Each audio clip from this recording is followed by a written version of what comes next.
সুলাইমান নবীর সাথে আবার হুদহুদ পাখি দেখা করলেন, সালাম বিনিময় হলো, কথাবার্তার এক ফাঁকে ডাক দিয়া কয়, হ্যাঁ পয়গম্বর সুলাইমান, আমি আপনাকে একটা রাষ্ট্রের সংবাদ দেওয়ার জন্য আসলাম। আমি উঠতে উঠতে অনেক দূর পর্যন্ত চলে গিয়েছিলাম, যা দেখি একটা নতুন রাষ্ট্র দেখা যায়।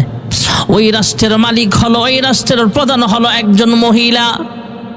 হ্যাঁ বাদশা সুলাইমান, রাষ্ট্রটা দেখতে অনেক সুন্দর, তবে ওই বিলকিস রানী রাষ্ট্রপ্রধান, ওই রাষ্ট্রের প্রধানমন্ত্রী মহিলা, ওই প্রধানমন্ত্রী মহিলা বিলকিস রানী আল্লাহর কুদরতি পায়ে সাজদা দেয় না। এই বিলকিস রানী সূর্যের পূজারী, সূর্য পূজা করে, চন্দ্র সূর্যের পূজা করে।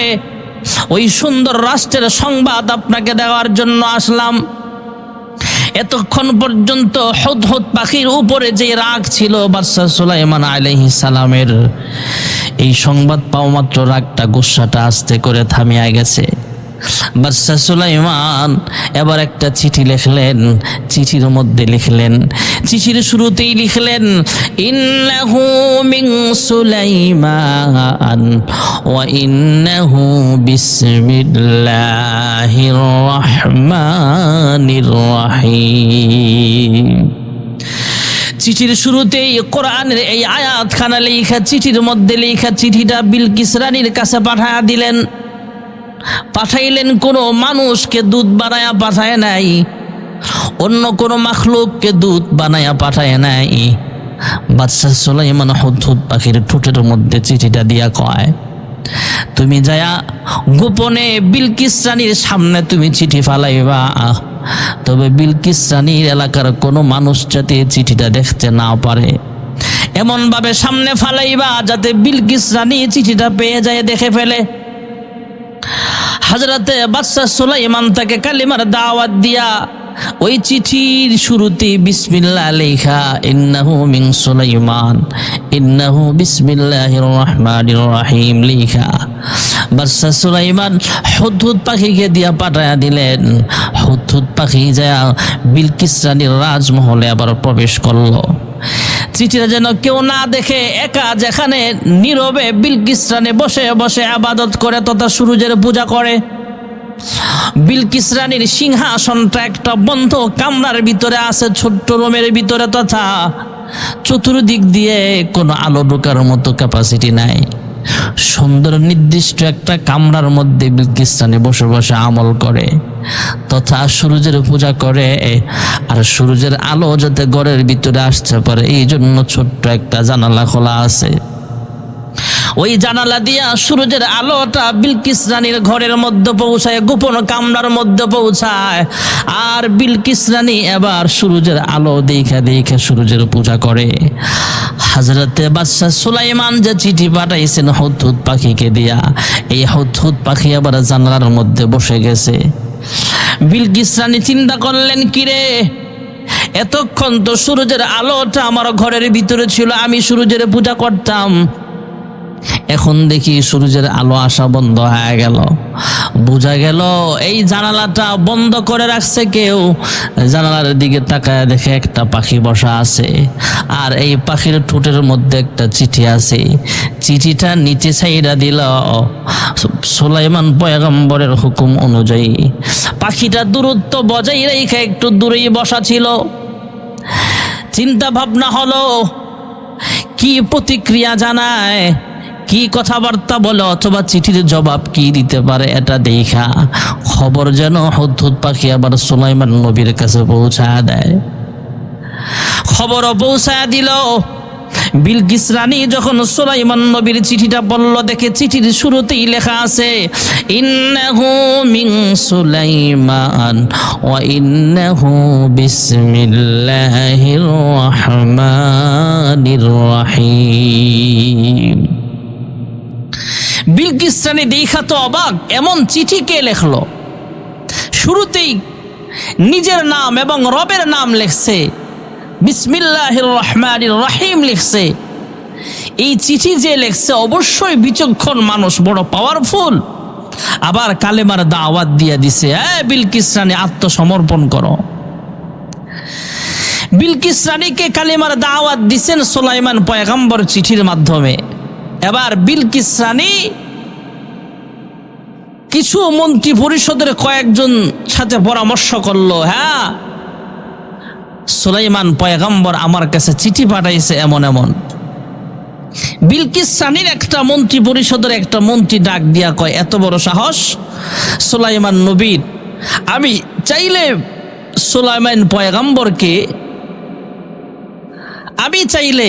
সুলাইমান পয়গম্বরের ক্ষমতা দুলিশাত করে দিতে পারি। বিভিন্নভাবে কলা কৌশলে বিলকিস রানীকে খুশি করার জন্য অনেক কথাবার্তা বলছে। বিলকিস রানী তো চিঠি দেখে বুঝতে পারছে এই বাদশাহ সুলাইমান শুধু বাদশাহ নয়, অবশ্যই সে একজন আল্লাহর পয়গম্বর হবে, দামি কোনো মানুষ হবে। তার সাথে ক্ষমতায় অথবা শক্তিতে পারা যাবে না, কৌশল অবলম্বন করে তাকে হারাতে হবে। সাবা রাষ্ট্রের প্রেসিডেন্ট, সাবা রাষ্ট্রের প্রধানমন্ত্রী হলো মহিলা বিলকিস রানী। বিলকিস রানী আবার কয়েকজন লোক দিয়া পাঠায়া দিলেন, যাও 1000 স্বর্ণের ইট নিয়ে যাও, সুন্দর করে প্যাকেট ভর্তি 1000 ইট নিয়া বাদশাহ সুলাইমানের সামনে হাদিয়া পেশ করবা। আরেকটা পাথর দিয়া দিলেন, পাথরের মধ্যে অনেকগুলো ছিদ্র আছে। এই পাথরটা নিয়া বাদশাহ সুলাইমানের হাতে দিয়া বলবা, এ বাদশাহ সুলাইমান, আমাদের মধ্যে কেউ পারে না এটার ছিদ্র দিয়ে সুই ঢুকাইতে, তথা সুতা ঢুকায়া প্রত্যেকটা ছিদ্রের ভিতরে সুতা ঢুকাইবে, আমাদের মধ্যে কেউ পারে না। আপনি সুই ঢুকায়া তথা সুতা এর ভিতরে পেঁচায়া প্রত্যেকটা ছিদ্র দিয়ে আপনি সুতা ঢুকায়া দিবেন। আর 1000 স্বর্ণের ইট নিয়ে যাও। এদিক দিয়ে জিন্নাতেরা অথবা হুদহুদ পাখি বাদশাহ সুলাইমান পয়গম্বরের কাছে সংবাদ পৌঁছায়া দিলেন, হে বাদশাহ সুলাইমান, রানী বিলকিস 1000 ইট দিয়ে সৈনিক পাঠাচ্ছে, আপনার কাছে হাদিয়া নিয়ে আসতেছে। হে বাদশাহ সুলাইমান, আপনার কাছে কিন্তু 1000 স্বর্ণের ইট নিয়ে আসতেছে। বাদশাহ সুলাইমান এবার জিন্নাতদেরকে ডাইকা বলে, যাও তোমরাও ইট বানাও, স্বর্ণের ইট দিয়া রাস্তা বানাইবা। অনেক দূর পর্যন্ত যেই গেট দিয়া সিংহাসনের ভিতরে ঢুকবে, এই গেটটা তোমরা স্বর্ণের ইট দিয়া সাজাইবা। আবার রাস্তার পাশেও কিছু আদলা ইট ফালায়া রাখবা। হাজার লক্ষ ইট দিয়া রাস্তা বানাইছে, গেট সাজাইছে। এমনকি গরু ছাগল যেখানে দাঁড়ায় আছে এর নিচেও পেশাব পায়খানা করে গরু ছাগল, এর নিচেও হাজার ইট আদলা পড়ে আছে ছড়ায়া ছিটা। বিলকিস রানী সাবা রাষ্ট্র থেকে যে দুধ পাঠাইছে কয়েকজনের একটা বাহিনী, এরা বাদশাহ সুলাইমান পয়গম্বরের সিংহাসনের কাছাকাছি আসার আগেই বাদশাহ সুলাইমান জিনের মাধ্যমে ইট দিয়া রাস্তা বানায় ফেলছে। ভাইয়েরা আমার, বন্ধুরা, এবার বিলকিস রানীর দুধগুলা এইভাবে দেখা, বিলকিস রানী যে দুধ পাঠাইছে এই দুধ আইসা দেখে বাদশাহ সুলাইমানের সিংহাসনের সামনে রাস্তাঘাট ইট দিয়া ভরপুর। আমরা অল্প ইট আনলাম, এই ইটার কি হাদিয়া দিব? এইভাবে আবার আশ্চর্য হয়ে বাদশাহ সুলাইমান পয়গম্বরের সঙ্গে দেখা করলেন, অনেক কথাবার্তাও বললেন। যে লোকগুলো পাঠাইছে বিলকিস রানী, যেই দুধ পাঠাইছে, এইগুলো আইসা বাদশাহ সুলাইমানকে ডাক দিয়া কয়, অনেক কথার মধ্যে একটা কথা বললেন, এই যে একটা পাথর, এর ভিতরে অনেকগুলো ছিদ্র আছে, এই ছিদ্র দিয়ে আমরা কেউ সুতা ঢুকাইতে পারি না, আপনি একটু সুতা ঢুকায়া দেন। বাদশাহ সুলাইমান পিঁপড়াকে বললেন, এবার পিঁপড়া ছিদ্র ঢুইকা বাদশাহ সুলাইমান যেভাবে বললেন ওইভাবে এই পাথরের ছিদ্রে এভাবে সুতা ঢুকায় হাতে ধরায়া দিছে। নেন। এবার বিলকিস রানীর যে দূত আছে, বিলকিস রানী যে লোক পাঠাইছে, এই লোকগুলো এবার বিলকিস রানীর দেশে চলিয়া যায়। বিলকিস রানীর কাছে যায়, কয়, হ্যাঁ বিলকিস রানী, আপনি তো ছোট্ট একটা রাষ্ট্রের প্রেসিডেন্ট, আর বাদশাহ সুলাইমান পুরা পৃথিবীর বাদশাহ। আপনার রাজ্য সে দখল করতে পারবে। অচিরেই হয়তো তাকে হারান অথবা তার সামনে আত্মসমর্পণ করতে হবে আপনার। আমি যা দেখলাম এটা সাধারণ কোনো বাদশা হতে পারে না। আমরা কেউ এই পাথরের ছিদ্র দিয়া পুরাটা ছিদ্র দিয়া সুই ঢুকাইতে পারি না। কিন্তু বাদশা সুলাইমানের কথা পিঁপড়ায় শোনে, ছোট্ট একটা পিঁপড়ার হাতে সুই দিলেন তথা সুতা দিলেন। এই সুতা নিয়া মুখে নিয়া ঘুরে ঘুরে ঘুরে ঘুরে পেঁচা পেঁচা প্রত্যেকটা ছিদ্র দিয়া এইভাবে পিঁপড়াটা সুতাটা ঢুকায় দিছে। বিলকিস রানী আরো আশ্চর্য হয়ে গেলেন। ভাইয়ারা আমার, বিলকিস রানী আবার কয় তার কাছে আমার দুধ পাঠায় লাভ নাই, এমপি মন্ত্রী পাঠায় লাভ নাই, আমি নিজে যাব। তার সিংহাসন তালা দিয়া সব কিছু ক্লোজ করে নিজে রওনা হলেন বাদশা সুলাইমান আলাইহিস সালামের সঙ্গে দেখা করার জন্য। এদিক দিয়ে বাতাসের মাধ্যমে অথবা হুদহুদ পাখির মাধ্যমে বাদশা সুলাইমান জানতে পারলেন বিলকিস রানী আসতেছে বাদশা সুলাইমান পয়গম্বরের সঙ্গে দেখা করার জন্য। হযরত বাদশা সুলাইমান আলাইহিস সালাতু ওয়াস সালাম, বাদশা সুলাইমান তিনি শুধু বাদশা নন, তিনি তো একজন আল্লাহর পাঠানো পয়গম্বর, আল্লাহর পয়গম্বর। হযরতে সুলাইমান নবীর কাছে যখন বিলকিস রানী চলে আসছে, এদিক দিয়ে বাদশা সুলাইমান একজনকে বলে, কে পারবা সবচেয়ে দ্রুত গতিতে তোমরা বিলকিস রানীর সিংহাসনটা আমার সামনে তোমরা নিয়ে আসবা। একজন মানুষ দাঁড়ায় বলে, হ্যাঁ বাদশা সুলাইমান আমি পারবো। আসলেই মানুষের ক্ষমতা কত বেশি আল্লাহ তাআলা দিয়া দিছে। জিন একটা ডাক দিয়া কয়, হে বাদশা সুলাইমান আমি যাব। বিলকিস রানী আপনার সিংহাসনের কাছে আসার আগে এই সিংহাসন আপনার সামনে আমি হাজির করে দিব। বাদশা সুলাইমান ডাক দিয়া কয়, এত লেট করলে হবে না, আরো দ্রুত কে পারবা? আরেকজন কয় 10 মিনিটের মধ্যে নিয়ে আসবো, আরেকজন কয় 5 মিনিটের মধ্যে নিয়ে আসবো, আরেকজন দাঁড়ায় কয়, হে বাদশা সুলাইমান আপনি চোখ বন্ধ করবেন আর খুলবেন, চোখ বন্ধ করে খুলতে যেই সময় লাগে এই সময়ের ভিতরে বিলকিস রানীর সিংহাসনটা আপনার সামনে আমি হাজির করে দেব। বাদশা সুলাইমান চোখ বন্ধ করলেন আর খুললেন। আল্লাহ তাআলার কুদরতে ওই লোকটা আবার সিংহাসনটা নিয়ে হাজির হয়ে গেছে বাদশা সুলাইমানের কাছে। বাদশা সুলাইমান হুকুম করলেন, বিলকিস রানীর সিংহাসনটা তোমরা একটু উল্টা পাল্টা করো, ডিজাইনটা একটু পাল্টা একটু উল্টা পাল্টা করে এখানে রাখো। বিলকিস রানী যখন বাদশা সুলাইমানের সঙ্গে দেখা করতে আসলেন, বাদশা সুলাইমান ডাক দিয়া কয়, হে বিলকিস রানী এই সিংহাসনটাকে আপনি চিনেন কিনা? বিলকিস ডাক দিয়া কয়, এটা দিয়ে আমার সিংহাসনের মতো মনে হয়। বাদশা সুলাইমানের আর বুঝতে বাকি নাই, বিলকিস রানী অনেক বিচক্ষণ মানুষ। আমার সিংহাসন না এই কথাও বলে না, আমার সিংহাসন সরাসরি এই কথাও বলে না, ঘুরায় ফিরায় বলছে আমার সিংহাসনের মতো মনে হয়। বিলকিস রানীর মনের ভিতরে আরো ইতমিনান হয়ে গেল, এটা পাওয়ারফুল একজন পয়গম্বর এবং তিনি একজন পয়গম্বর শুধু নন, উনি বাদশাহ, শুধু বাদশা নয় উনি একজন পয়গম্বর। কারণ আমার সিংহাসনটা আমি আসার আগে নিয়ে আসছে, কারণ আমি সিংহাসনটা কয়েকটা গেট দেওয়া আছে, তালা দেওয়া আছে, সব কিছু খুইলা যে আমার সিংহাসন আমি আসার আগে নিয়ে আসতে পারে অবশ্যই তার অনেক পাওয়ার আছে, ক্ষমতা আছে।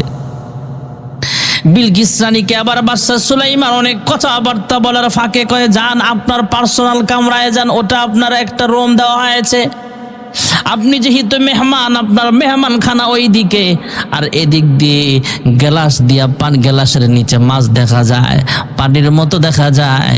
বাদশা সুলাইমান পয়গম্বর এমন ভাবে ফ্লোর সাজাইছেন, উপরে গ্লাস নিচে হলো পানি, নিচে মাছ দেখা যায়।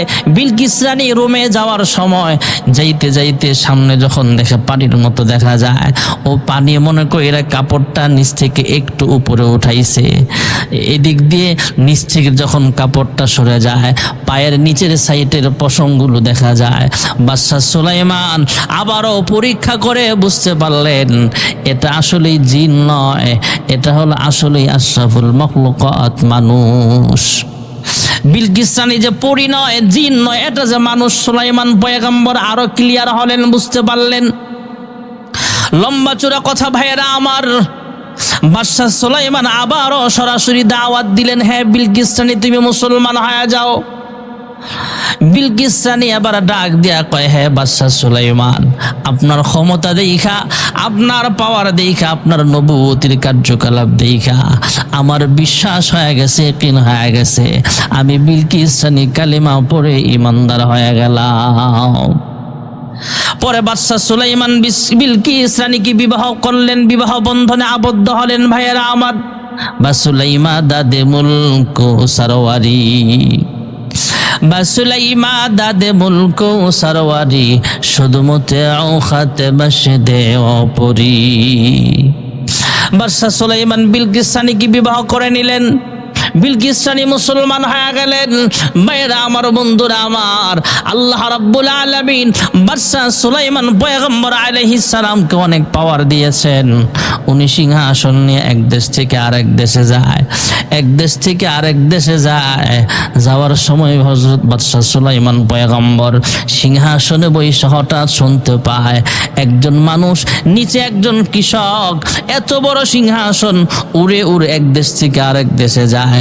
তৎকালীন জামানায় তো বিমান ছিল না, তৎকালীন জামানায় বিমান আবিষ্কার হয় নাই। বিমানের মতো উড়ে উড়ে যায় দেখা ওই কৃষক ব্যবসারা জবান খুইলা কয় সুবহানাল্লাহ। কৃষকের সুবহানাল্লাহর আওয়াজটা বাদশাহ সুলাইমানের কান পর্যন্ত আল্লাহ তাআলা পৌঁছায়া দিলেন। হযরতে বাদশাহ সুলাইমান আলাইহিস সালাতু ওয়াস সালাম ওনার বিমান ল্যান্ড করার জন্য, নামার জন্য কোনো এয়ারপোর্টের প্রয়োজন হয় না।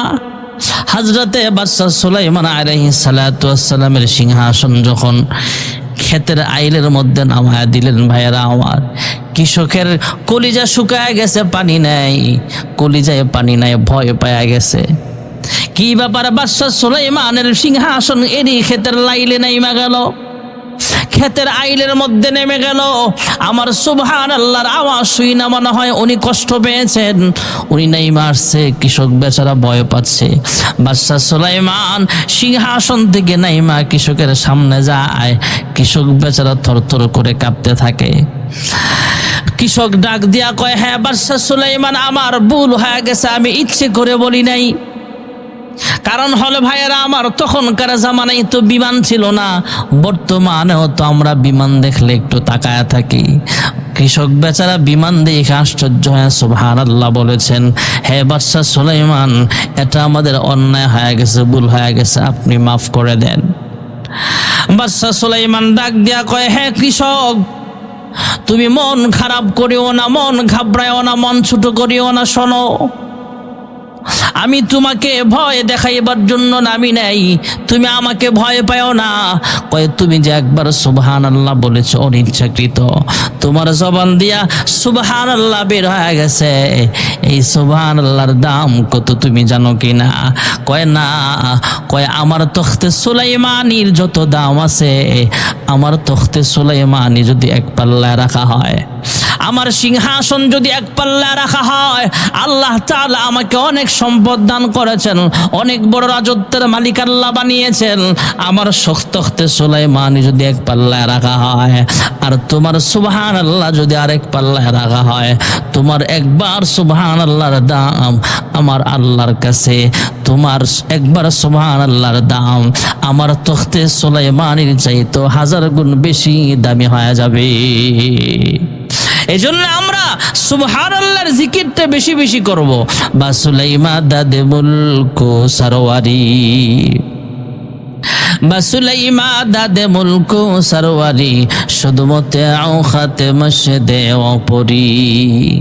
বাদশাহ সুলাইমান আলাইহিস সালাতু ওয়াস সালাম বাইতুল মুকাদ্দাসের পুনরায় নির্মাণের কাজ করতেছেন ভাইয়ারা আমার। সুলাইমান পয়গম্বর বাইতুল মুকাদ্দাসের কাজ করতেছেন, ফিলিস্তিনের বর্তমান বাইতুল মুকাদ্দাস। বাইতুল মুকাদ্দাসের কাজ করবে বাদশা সুলাইমান পয়গম্বর আলাইহিস সালাতু ওয়াস সালাম। কাজ চলাকালীন লাঠির উপরে বর দেয়া দাঁড়ায় আছে। জিন্নাতের মধ্য থেকে জিনেরা শক্তিশালী, জিনেরা রাজ্যকালীর কাজ করতেছে। বাদশা সুলাইমান তাকায় আছে, পরিদর্শন করতেছে। এমনই মুহূর্তে হযরত আজরাইল হাজির হয়ে যায়। আজরাইল হাজির হয়ে কয়, হ্যাঁ বাদশা সুলাইমান, আপনার মৃত্যু অবধারিত, মৃত্যুর সময় চলে আসছে, মানুষের মরণ চলে আসবে, তখন কেউ বাধা দিয়ে পারবে না। মরণ তোমার আসবে যেদিন, সেদিন পাশে কেউ রবে না। দুই দিনের এই দুনিয়াদারি, দুই দিনের এই দুনিয়াদারি কিছুই কাজে আসবে না। মরণ তোমার আসবে যেদিন, সেদিন পাশে কেউ রবে না। বাদশা সুলাইমান পয়গম্বরের মরণ চলে আসবে। আল্লাহর কাছে বলে, হ্যাঁ মালিক, এই মুহূর্তে যদি আমার মরণ চলে আসে আমার অসুবিধা নাই, তবে তোমার মসজিদের কাজ তো সম্পন্ন হয় নাই। আল্লাহ কয়, আমার মসজিদের কাজ হবে, তোমার মরণও আসবে, অসুবিধা নাই, তোমার নির্দিষ্ট টাইমে মরণ হয়ে যাবে। ইযা জা আজালুহুম ফালা ইস্তাখিরুনা সাআতাও ওয়ালা ইস্তাকদিমুন। এক সেকেন্ড আগেও তোমার মরণ হবে না, এক সেকেন্ড পরেও তোমার মরণ হবে না। বাদশা সুলাইমান আলাইহিস সালাতু ওয়াস সালামের মরণ চলে আসলো, কিন্তু উনি যেইভাবে জিন্নাতের দিকে তাকায় আছে, ওইভাবে লাঠির উপরে বর দেওয়া অবস্থায় ওনার লাশটা এইভাবে দাঁড়ায় আছে। অনেক দিন পর্যন্ত কাজ চলতেছে, জিন্নাতেরা কাজ করে। কাজ কমপ্লিট হওয়ার পর মসজিদের কাজ কমপ্লিট হয়ে গেছে, শেষ হয়ে গেছে। আর এদিক দিয়ে ওই পোকায়, গুনি পোকায় খায়া লাঠিটা নিচে দিয়ে খেয়ে ফেলছে। এবার লাঠির উপরে ভর দেওয়া বাদশা সুলাইমান দাঁড়ানো থেকে যখন শুয়ে গেছে, জিন্নাতেরা আইসা দেখে মসজিদের কাজও শেষ।